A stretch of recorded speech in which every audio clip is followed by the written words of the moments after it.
Gustin time.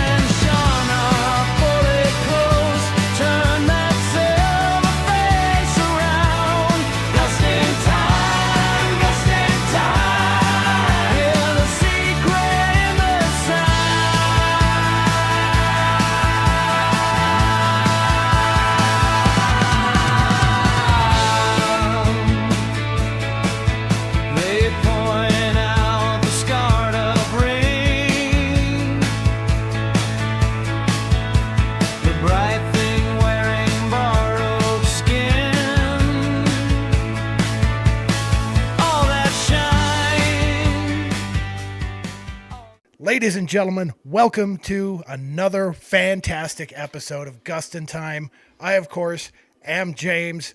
I know I look different. I shaved the beard for summertime. I know it's frightening. It's going to be okay. It's coming back. Anyway, it's been a while, but we're back, and we're going to do another episode today. But before we get into that, I have some news for you. I have been in contact with multiple podcast hosts since we started this thing because I like to think of it as a community and not a competition. Well, Joe from Mysterious Universe, you called us slackers because we haven't put out an episode in quite some time, and I've got one thing to say about that. You're absolutely right. We are slackers, and you guys are doing a fantastic job over there. The reason I started talking to Joe about specifically this episode is about 3 weeks ago. He covered the book that I'm covering. So I was like, bro, what's up? And it just happens to be a coincidence, but we all know I don't believe in those. So we're going to be talking about everyone's favorite object today, the moon. And I'm going to let the sparkliest of all entities that I know, my wonderful co-host Shonna, kick this one off. So, what's up? All right. Well, I will start off by saying that I'm kind of upset at the moon. Yeah, fuck the moon. Okay. After all the research that we did for this episode. Yeah, it's been a lot. Yeah. I don't look at the moon the same. I can say that much. But what I will say is there is so much to cover and so many different theories. So we decided to kind of just narrow that down at least a little bit for what might be just the first of a series of moon episodes. Yeah. So what I'm gonna do is cover one of the theories that really stood out to me. I don't want to say as out there because the more I researched and learned, the less out there it honestly seems. Right. But yeah, I just wanted to share the theory that just kind of like blew my mind and where I was like, oh my God, my whole view of reality has just like, I'm questioning it. That happened to me too. I mean, the moon is just so fucking weird that this isn't going to be the last time we talk about it. I guarantee that. Right. And I'm wearing my moon. I've got a moon on my new shirt too. Sweet. Yeah. Fuck the moon. So I'm just going to go ahead and get started. I have notes over here. So, just so that I don't forget anything. But, the theory that stood out to me a lot and really got me thinking was the theory of the moon being like a soul recycler. I had never heard of anything like that before. And I believe I first heard it from, there's a gal on social media who talks to her AI. I think it might be Claude AI. I'm not sure. But she asked it to just, explain something that would blow her mind. And it gave her this whole theory. So, before you get into that, there is a human who came up with this theory before AI even existed. And the first time I heard about it course. was from Bob Lazar, and his friend John Lear explained the exact same thing, that there are aliens on the moon recycling souls or something. But the problem with John Lear, and this is why I always say we have to be skeptical, is John Lear is a known CIA disinformation agent who was hanging out with Rick Doty and Hal Puthoff. So you got to take everything with a grain of salt. Right. And AI is just capturing information that's already out there. Right. On the web, which we all know is some of it's true and a lot of it's not. But regardless, this theory really kind of hit on me personally because of some of my experiences. So I'm going to kind of tie that together too. So there's kind of like some key point. I'll just kind of explain like what the theory is, very surface level, because it goes deep into history and where these ideas come from and the Anunnaki and, all kinds of history. Which also makes it a little more valid. But again, everything in this world is questionable. Right. That being said, I'm just going to go over kind of what some of the key aspects of this theory and why it really hit something with me. So obviously, just by the title of this theory, that it's kind of like a soul recycler or even like a soul trap. It's basically stating that the moon is the source of like our reincarnation. So and there's lots of different ways to kind of explain this and lots of ideas too within this theory itself. But the idea is that the moon could be like the light that we see. So we're attracted to go towards it when our physical body is done. Then our energetic or soul body, is going, it's free to do whatever, our energies and souls do. But the moon is luring us in with its beautiful light and everything, and kind of trapping us into a cycle of coming back. And I'll explain that and how that works in this theory in more detail. But that's the general premise. So hopefully that makes sense. It's not easy to explain this stuff either. So it's kind of like Star Wars. Yeah, jump in at any time it's hard to explain. So one thought about why this would happen or how this is happening is that it's that the reason for this is to harvest human energy to feed like aliens or, different entities,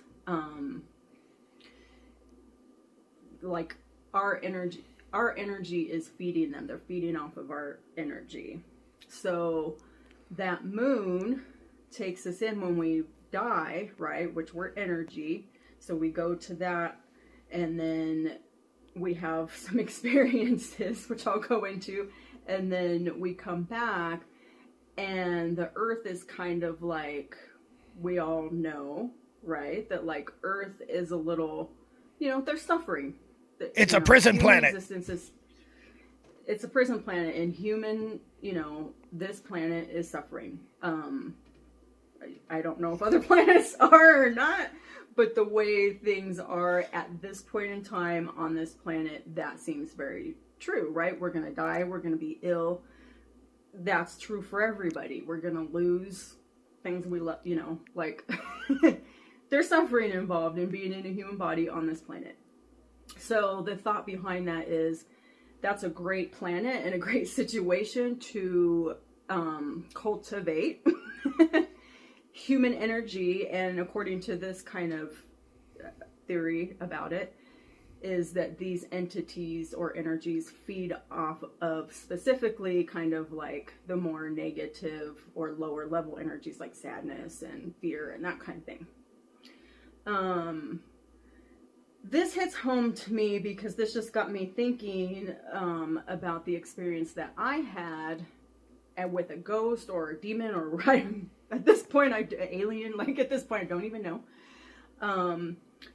But that was very similar, right? Like whatever it was that we were dealing with was feeding off of our energy. That was very clear. Yep. It would create us to hate each other. It would create us to fight. It would just create a ton of emotion, lack of sleep, all kinds of just negative emotions to be coming off of all of us. So that was a personal tie, right? I'm like, okay. So now do I look at my experience as, could it be something besides just like our usual definition of a ghost or a demon?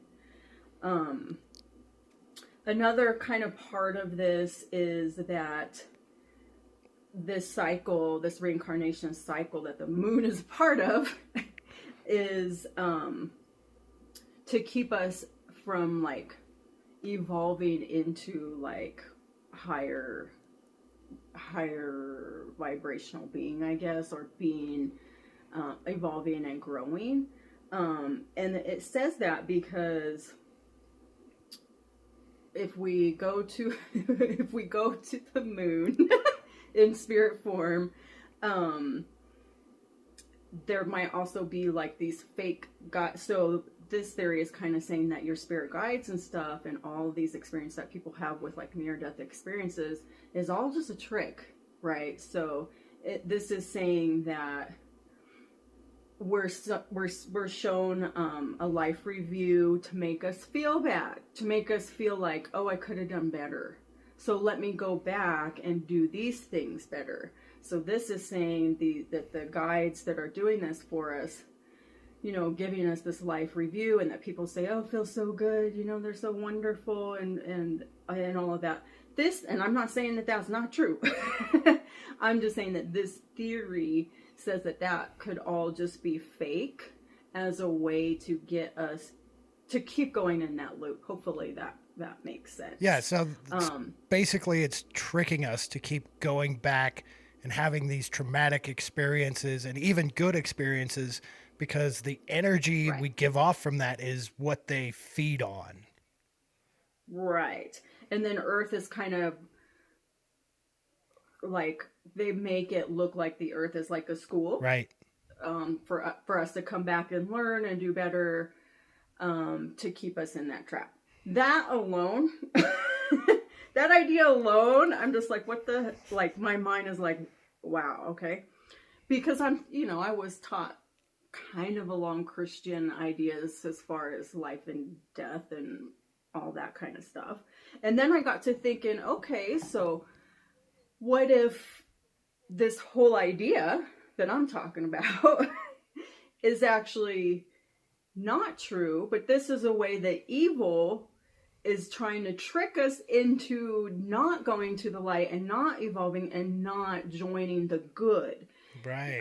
So that started going through my mind, right? So what if there really is in the universe or whatever, like I said, so hard to conceptualize this, but what if there really is like evil and good, and there is some kind of war going on with our souls and trying to get more souls to the good versus the bad? Like, what if this whole type of, what this is saying is actually the evil trying to trick us into not going to the light? Because this theory kind of says, and like a lot of stuff that I read and researched about this, it's like the way to get out of the loop is not go to the light.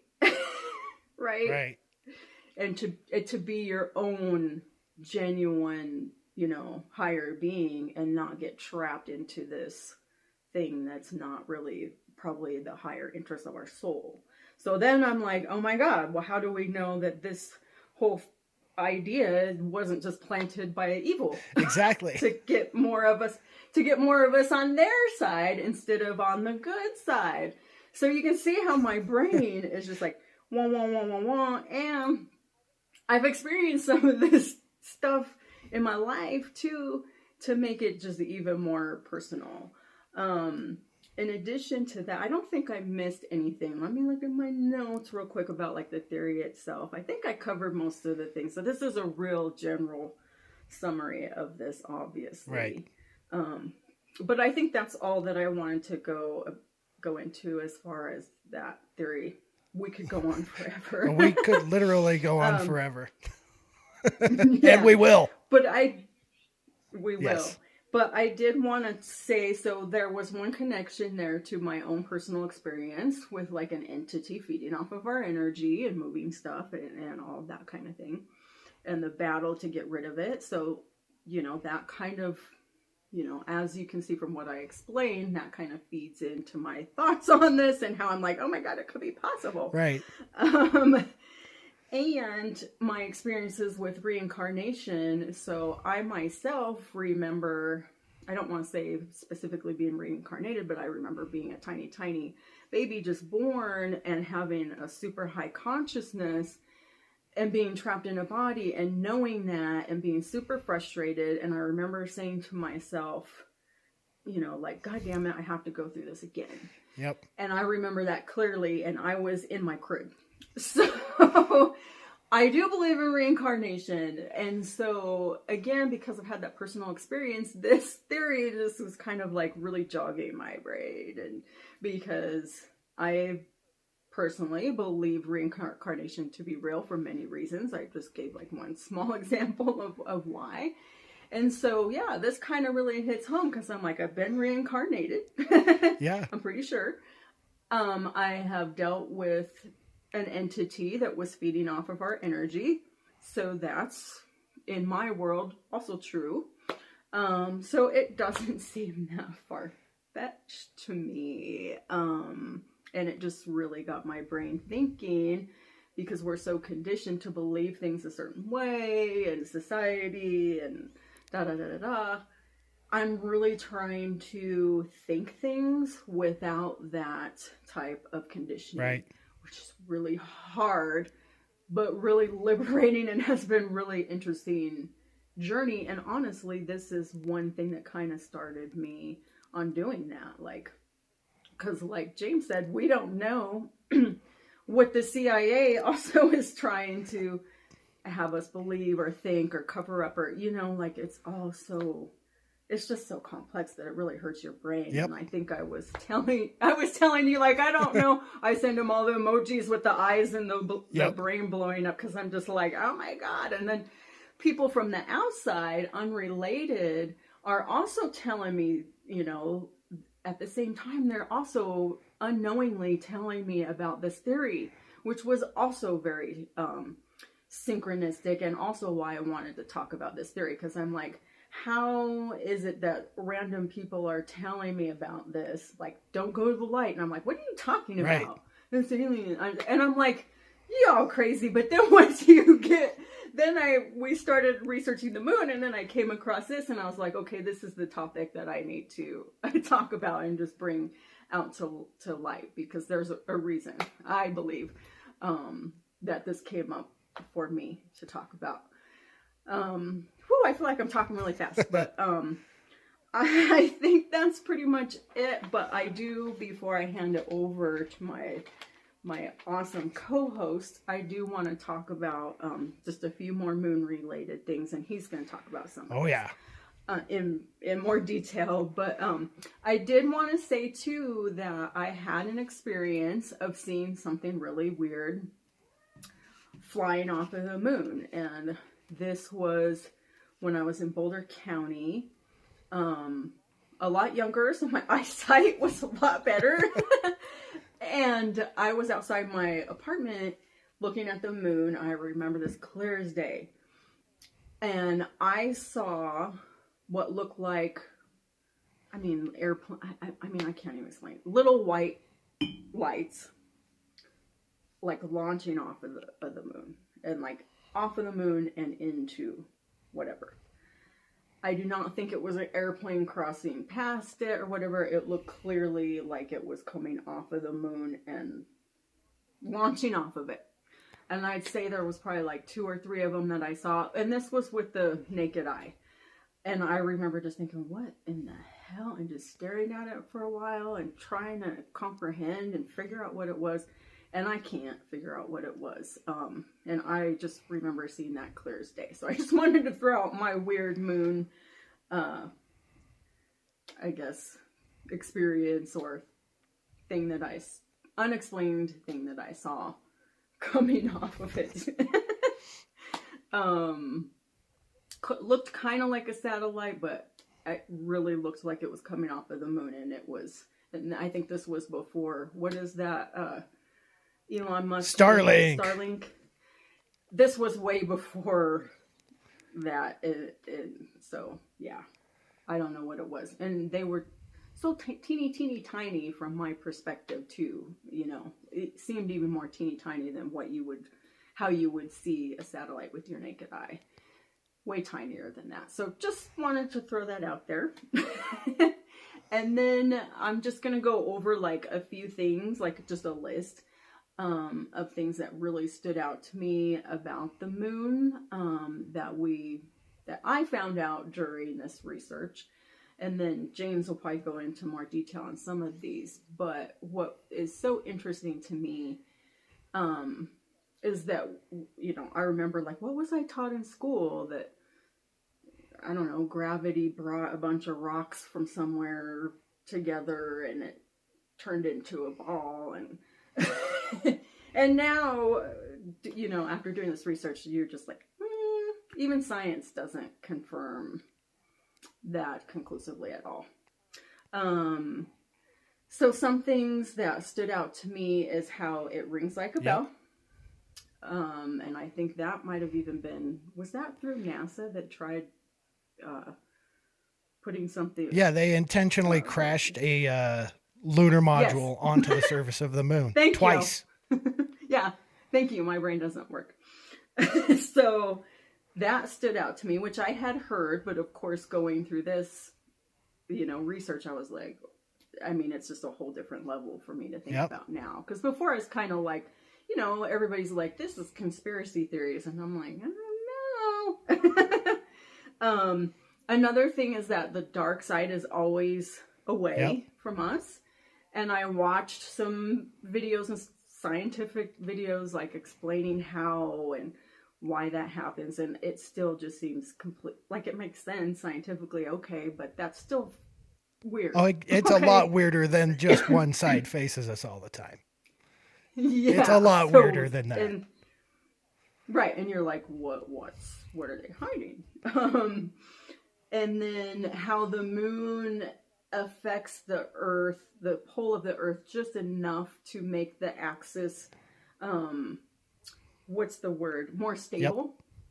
So that we have more stable seasons instead of like chaotic, you know, weather and stuff. It puts us into patterns and seasons.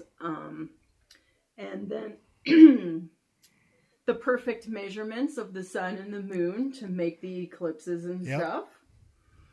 And then the perfect timing, the cycle of like the calendar that it kind of creates, related to women's cycles. I feel like there's a connection there.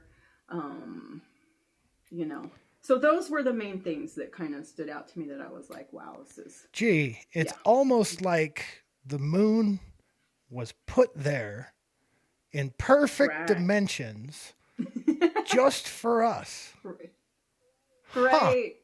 Which would explain being put there to harvest our energy. But yeah, I'll be quiet now and hand it over to you. Okay.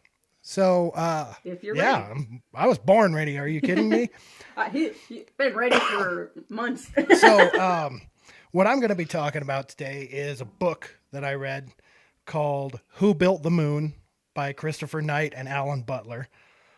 These guys are respected scientists. They know what the fuck they're talking about. And I cannot recommend this book enough. It is phenomenal.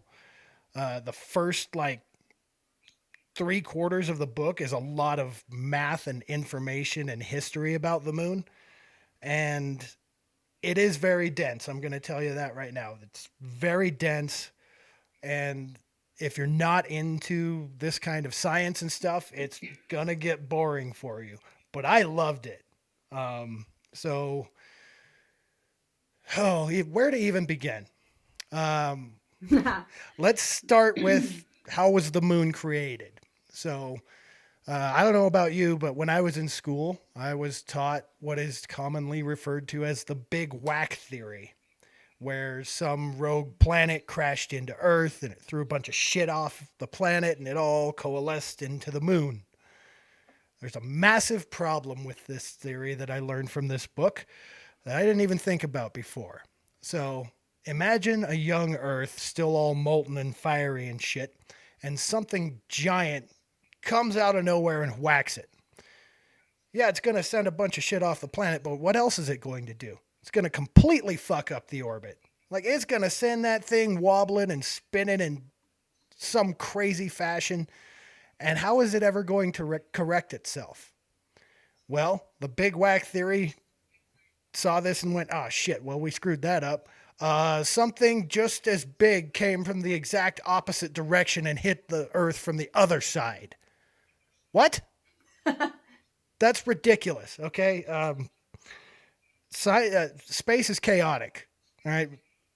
A lot of crazy shit happens out there. The odds of something coming from one angle and smacking Earth, and then an equally sized object coming from the exact opposite angle and smacking Earth the other way to correct the orbit, that sounds a little too out there for me. In fact, I think it sounds even more out there than the other stuff that I'm going to go into. So, like Shonna said, the moon rings like a bell. Well, what does this mean? Number one, it means that the moon looks like it might be hollow. But is there any evidence for that?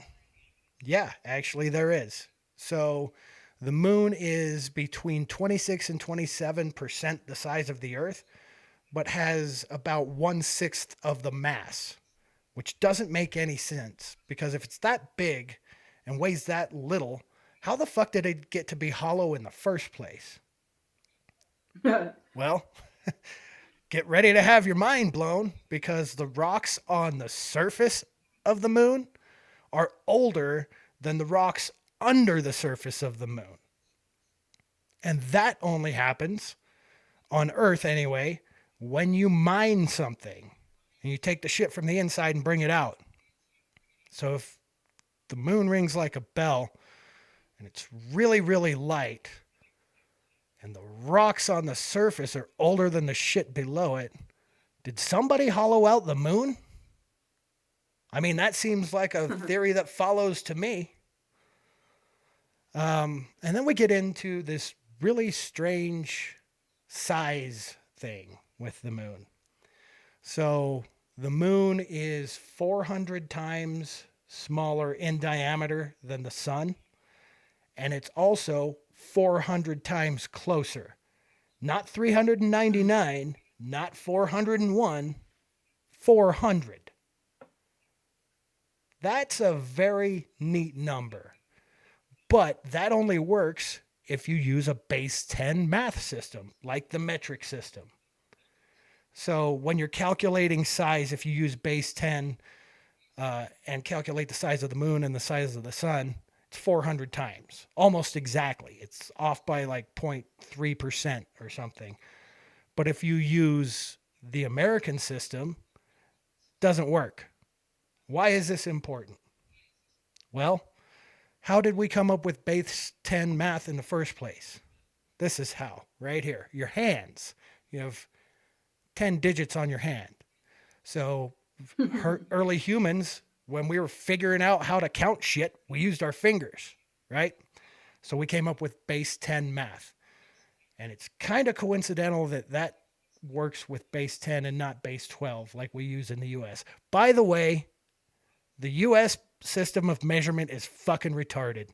I just have to say that. I love the USA, but Canada has this right. All right, let's see what else we got. Oh, here we go. This is great. The moon is the largest satellite in our solar system when compared to other satellites. If you look at the ratio between other planets and their moons, our moon is fucking huge. Okay? And it's far too close to the Earth.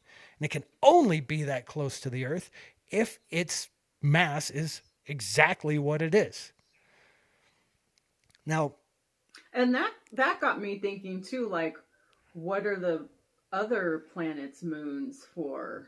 Like, where did they come from? And well, did they have a purpose before? they could have, but I mean, they all look like just a bunch of fucking rocks that got caught in orbit.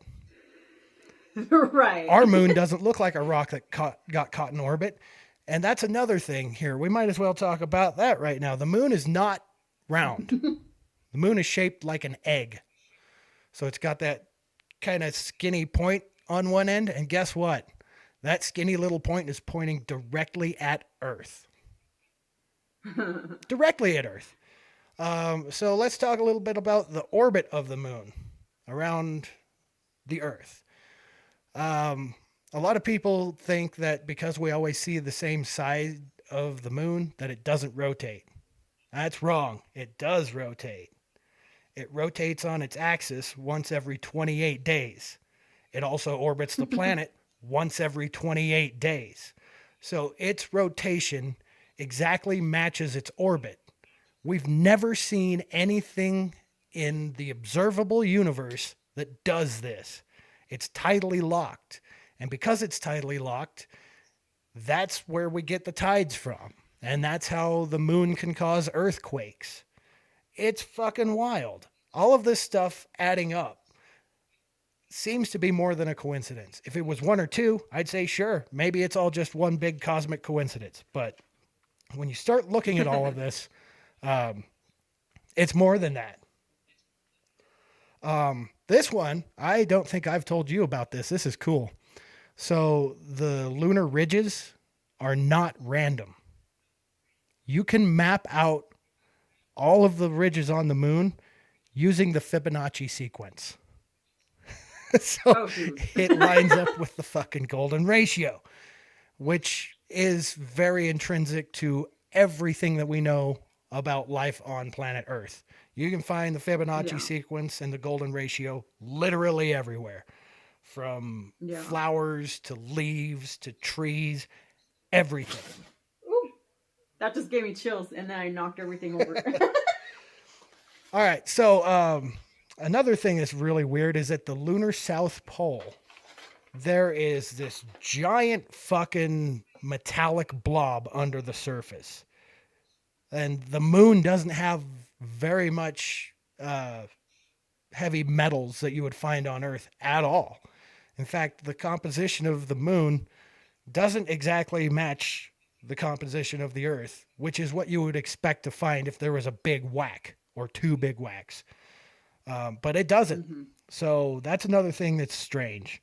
Now, there's a possibility that if there was a big whack, some of the shit from the other planet could have come off, but we don't see any evidence of that. So that was another weird one. Oh, this is really cool. I didn't know this until I started researching the moon. The moon smells like gunpowder for some reason. Yeah. In the 60s and 70s when we sent people to the moon. Yes, we sent people to the moon. They got a bunch of lunar dust on their spacesuits, and it smelled like gunpowder when they got back, because it apparently moon dust is really hard to get off of your spacesuit. It's like, getting cocaine on a pair of fucking pants that are all weird. Not that I have any experience with that or anything. So if the big whack theory doesn't work, what does work? How did we get this fucking thing in our orbit? Well, I think it was 2007 or 17, one of the two. A couple of scientists came up with this theory that the moon was formed by a bunch of smaller impacts to the Earth. Like it got hit with a bunch of little fucking rocks from outer space, And that ejected material from the Earth and from the impact. And all of that is what created the moon. Well, this theory seems to work out pretty good. And then you also have certain cultures from Earth, like the Zulu, for example. They have a memory of a time when there was no moon, right? Right. And that was before the end of the Younger Dryas era, which was 12,800 years ago to 11,600 years ago, I think. And that was the end of the Ice Age. And that was a very violent and rapid warming of the Earth. And you know what would cause that? Yeah. A bunch of fucking space rocks smacking into the Earth. So that kind of lines up right there. But if that's the case, where did these fucking rocks come from and how did they end up hitting Earth? Here's where it gets fucking crazy. So the guys that wrote this book, Christopher Knight and Alan Butler, they had this theory that someone built the moon. Of course, that's the name of the book, Who Built the Moon? And they say that something probably parked itself in the asteroid belt where it has a lot of ammunition to launch a bunch of shit at Earth. And that kind of makes a lot of sense if you ask me. I mean, if you're going to create a moon, you need a bunch of ammunition, but it can't be too big. Where are you going to go? Well, there's the remnants of this fucking planet. It's like just one planet away. So why not go there and throw a bunch of shit at the Earth? Now, why would they do that? Well, Earth was in the right place. It's about the right size. Could support life. So if they throw a bunch of rocks at the Earth and create this moon to stabilize the orbit, life is going to evolve. So whoever created the moon was betting on the fact that life would evolve intelligently and have 10 digits on their hands, coming up with a base 10 math system. I know that seems like a lot, but it kind of does make sense. You know? One more weird fact about the moon before I get into Mr. Knight and Mr. Butler's theory of why and how all of this happened. This one kind of shocked me. It's about the craters on the moon. So there's a bunch of different sized craters on the moon, right? You got some that are miles wide. You have some that are kind of small. They all have something in common, though. They're all about the same depth. That doesn't make any sense because if you think about it, a big rock coming in is going to have more momentum and it's going to crash into the moon harder, and that crater should be a fuck ton deeper than the smaller ones, right? Well, it's not. It's almost like under the surface of the moon, there's a big metallic wall all the way around it. I can't come up with any other explanation for why the craters are all the same depth. So, right. That was also. Yeah, go ahead. Sorry, go ahead. No, go ahead. I was gonna say, I remember something that related to the flood. What was that? The end of the Younger Dryas era, the last ice age, one that killed off all the mammoths and shit. And how did that relate to the moon? So, that would be... Because I remember that too, and I was like, whoa. So if you think about the end of the Younger Dryas period, what would have to happen for a big flood to take place, which is documented in every culture around the world? You'd have to have some kind of intense, rapid warming of the whole planet. And one of the ways that could happen is a bunch of fucking space rocks could just smash into the fucking Earth. So that would cause all kinds of tectonic disruption. Volcanoes would be going off. There would be rapid warming. The greenhouse effect would be amplified hundreds of times. And that would cause all of these giant, massive ice sheets to start melting and receding. And that actually is how they think that where I live became a lake. the San Luis Valley used to be a giant fucking lake in those times. It was called Lake Alamosa. It's since dried up, and that's where I live. I live in the high mountain desert, the largest alpine valley in the world. But that leads us down a whole nother fucking avenue that I want to go down sometime. The work of Graham Hancock. Have you heard of Graham? Mm-mm. So Graham Hancock, there's this fantastic docuseries on Netflix called Ancient Apocalypse. And he's saying that there is a lost civilization that was on planet Earth that there's no evidence of because they all got wiped out during this flood. It ties into Atlantis and all kinds of shit. It's really cool. I dig his work a lot. But he also does a lot of ayahuasca. So we got to take that with a grain of salt too. But like I said, hey, we're objective here. Well, I mean, the whole point of this podcast is we're not here to give anybody any answers. We're here to ask the questions because that's what's really nothing important. Makes sense. Because none of this fucking makes any sense. Exactly. So you get through all of this technical information in this book, and there's a lot that I left out. I mean, they talk about all of the moon gods that ancient civilizations had and how the moon cycle syncs up perfectly with women's menstruation cycles. That's undeniable fact. Okay. And all of these moon gods and goddesses they all had shit in common with each other. I mean, it's just, there's so much in this book about how fucking weird the moon is. It has literally changed my perspective on how I look at the moon because walking around as everyday modern day human beings, we don't fucking think about the moon ever. But if you start reading about it and learning all of these weird little facts, it starts to add up, and it's not a molehill anymore. It's a fucking mountain of evidence. I mean, it's crazy. I mean, I hate to say it, but this book changed my fucking life. Yeah. I mean, well, and even scientists saying like, yeah, this it doesn't make sense. The how quote. All of this. Are you talking about the quote? Do you know the quote? The what?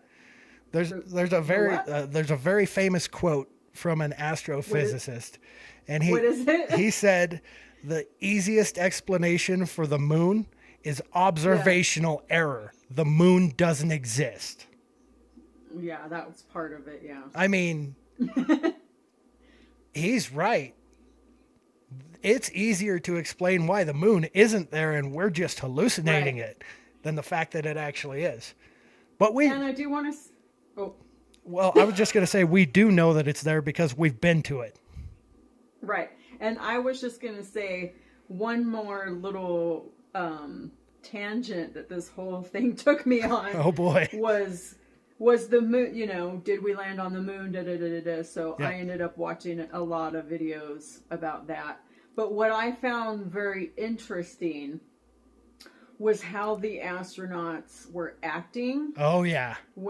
When they were being questioned and when they were talking about it, it seemed very strange. It looked like they were in the middle of a hostage video. And comparing that to the recent, mission and how those astronauts were reacting, which also, I just have to put that out there that the contrast between the astronauts on the two missions is like night and day. Well, and the way that the original astronauts were acting was very odd. That's all. We're gonna do an entire episode on the moon landing. Okay. But I'm just gonna say right now, I'm pretty sure we went to the fucking moon, but I also think that it was faked. So, yeah. Both things can be true. More to come. Both things can be true, and I will explain how in a later episode. But if we... No, that's very true. And we tend to think that type of thinking is not possible. Well, especially because the people who are thinking about it now, like people our age, we weren't there to watch the moon landing, you know? And then you have Bart Cybrell coming out with all of his stuff. That's the guy that bothered Buzz Aldrin to the point where Buzz Aldrin punched him in the fucking face. That was fantastic. Buzz Aldrin is still alive, by the way. He's like in his late 90s. Crazy. And I'm going to say that we walked on the moon very definitively until he dies, because I don't want to get punched by that motherfucker. I mean, he can probably whip my ass. So we're going to save all of that moon landing nonsense for another episode. And we're probably going to talk about Stanley Kubrick's The Shining and 2001: A Space Odyssey. Don't worry, I know all about moon landing conspiracies, and we'll get into it because it's fun. But that's another episode entirely. But the theory that comes from this book, and this is where it gets out there. I mean, this is almost as out there as John Lear saying that there's cities on the moon and aliens have created human bodies as containers for souls and they're recycling us. Christopher Knight and Alan Butler, at the end of the book, they give 3 solutions to who built the moon. Number 1 is God did it, and he did it intentionally so that we could live on Earth. On the surface, that sounds fine, but when you start thinking about it, the question becomes, why would God create a universe where we had to have this moon in the first place? Right? Right. Yeah. So, theory number 2 is an ancient civilization from some faraway planet showed up in our solar system, and they were like, hey, that looks like a place where life could evolve. Maybe we should use it as an experiment, and all of life on Earth is a giant alien experiment. And that could tie back into Zecharia Sitchin and the Anunnaki and all of that stuff. Yeah. So there's a third possibility that they put forth, and I think they missed one, and I'm going to get into that after I tell you their crazy shit, because my shit's just as crazy too. Oh, gee. So these guys, Can't imagine that. this is the fucking hot chaff of the show right here. What's up, Joe? Yeah, I used your term. So Christopher Knight and Alan Butler, their third theory, and they think this is what actually happened, is we built the moon. Humans, and humans from the future built the moon and put it in place so life could evolve and they could exist. Now that takes us down a time loop wormhole that a lot of people are like, what the fuck, that can't happen, because that would create a giant paradox. I've done enough research into time travel and what time actually is. There's a theory that would let this happen, and it's called a time loop. And once you create it, it has to be closed. So that would say that at some point we're going to get advanced enough that we're going to go into the future and create the moon and bring it back so that we can exist. And that, it blows my mind. Never mind. Yeah, time. I can see the smoke coming out of your ears. But that would mean that we had to have existed on Earth without a moon. No. No. No. Oh, no. Shit. Okay. No, because it's a time loop. Where did we exist then? So I'm going to see if I can explain this very quick. simply. Once a time loop is created, there is no beginning and there is no end point. So it's just a loop, right? So at some point, we figure out how to manipulate time loops, and we create one where we go back in time and build the moon. It's very, very fucking complicated. So you have to look at time not as linear as our brains are so conditioned to do. Well, we already know that we don't experience time in its true form anyway. Time is a lot more mysterious than we understand. That's a big part of the reason this podcast is called Gust in Time. Oh, shit. Right. But I think they didn't think of one theory, and I think this theory makes a lot more sense. And I I don't know if anybody's talked about it before. This might be an original me idea, or it might be something that I heard a long time ago and I just forgot. But what if humans are not from Earth, but we're actually from Mars, right? And we're chilling on Mars for millions of years, and Mars starts to die. It starts to lose its atmosphere, and we're like, fuck, we got to get out of here. Where are we going to go? And then we look up in the sky and we see this Earth thing, but it's all fucked up and crazy, and its orbit's all out of whack. And we're like, you know what would really make that a lot easier to deal with? Having a fucking moon to stabilize its orbit and give it seasons. And I'm envisioning like this crazy Earth with all kinds of crazy storms and basically a giant craziness, giant fucking ball of spinning chaos. Fire, right? So, I think that may have happened. That we evolved on Mars and we're like, fuck, we got to do something. Let's build the Earth. Let's build the Earth a moon. And this theory would also explain a lot of things, like all of the little clues about the moon being too big and the moon being hollow and the moon always facing us and it's pointing at us and all this shit. Why would we do that? To tell our descendants, hey, we built that fucking thing for you. You have the potential to do this. And all of the signs that point to someone building the Earth and for us to building the moon and for us to figure that out, they don't stop with the moon. They go out into the asteroid belt. And there's this round little fucking object in the asteroid belt. And it's called Ceres. Yeah. So Ceres. Learning about that blew my mind too. It fucking made me 100% convinced that someone built the moon. I forgot about that. Yeah. So Ceres it looks like a miniature version of our moon. Shaped like it, has all the little fucking marks on it and all that. But what's weird about Ceres is it's pretty much like filled with water. It's very dense with water, so anything that hits it gets absorbed into it. Now, why would something like that be in the asteroid belt unless it was left there on purpose as another sign to say, hey, you're still not getting it. Look at this fucking thing.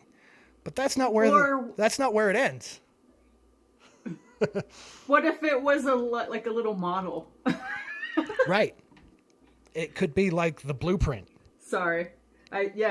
Sorry for cutting you off. No, you're fine. That's what this podcast is for. We're having a conversation. But the craziest part about Ceres is, remember when I told you that the moon was between 26 and 27% the size of Earth? Ceres is between 26 and 27% the size of the fucking moon.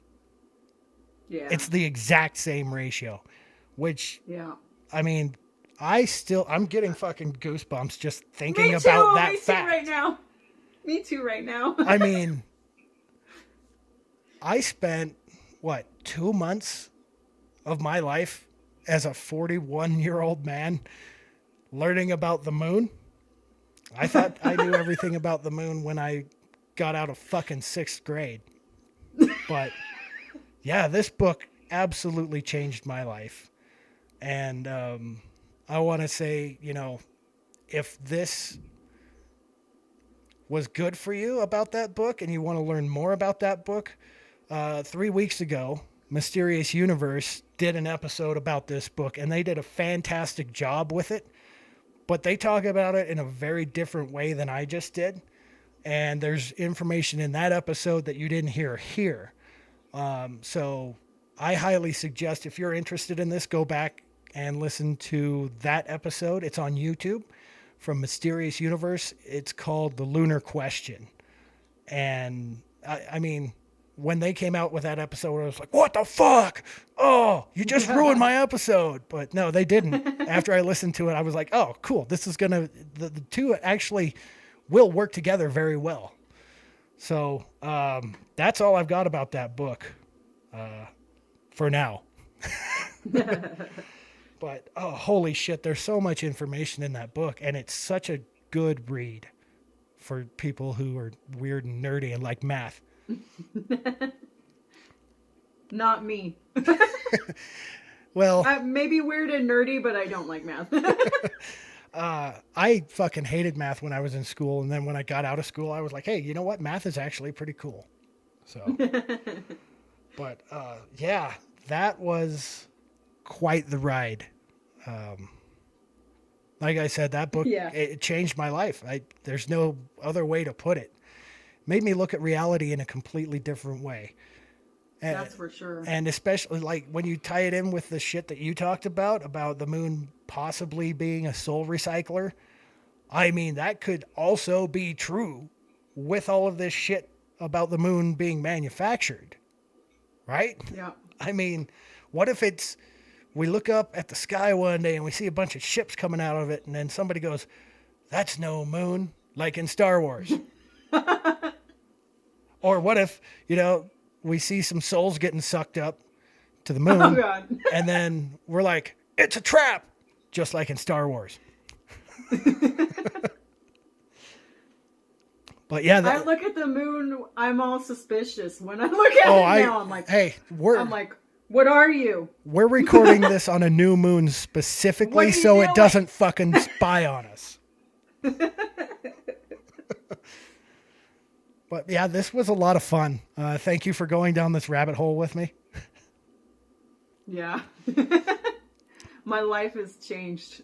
Mine too. Yeah, I don't even know what to think anymore. But I think we're going to get ready to wrap this episode up. So once again, don't forget, you can find us on Facebook, YouTube, Instagram, all that shit, TikTok even. Please go check out our channel, like, subscribe, whatever, please. YouTube doesn't like that we curse so much, so they're not, promoting our channel. I'll stop doing that then. The fuck we will. This is just how we talk. Right? I'm not going to change the way that I am just so I can fit into an algorithm. That's not what this is about. That's true. But coming up in some future episodes, we've got one that we're already researching. I'm not going to spoil that one, but we're also getting very close to having our very first guest. Woohoo! Yeah. And I'm excited. That I learned all new kinds of things about that too. So. Right? We got all kinds of shit. That's a rabbit hole I didn't even know existed, and this is one of my best friends that told me about it. So God, that's gonna be that might be a series. That's gonna be fun. Honestly. So we'll give a little bit of information about that. You've heard her mentioned on the podcast many times. My friend Jess, she's awesome. She's Canadian. Don't hold it against her. About a year ago, almost exactly, give or take a month or two, she was in a coma for an entire month. And she had some very strange experiences when she was in that coma. She's never talked about it to any podcast or anything. She's barely talked about it to her family, and she wants to come talk about it on Gustin Time, so it's going to be an exclusive. Yay! Which is kind of cool. Hell yeah. So we got that coming up. You're getting ready to pack up the ring light and hit the road. I am. So it's been chaotic the last couple of months. I've been working outside a lot too. So, the schedule for Gustin Time is whenever we have time to do an episode, we do it. But I want to say also, it's not that we're just being lazy about this. We put a lot of effort into researching this shit before we get on camera and talk about it, because we don't want to sound like a bunch of assholes. So, we researched this for months. We really did.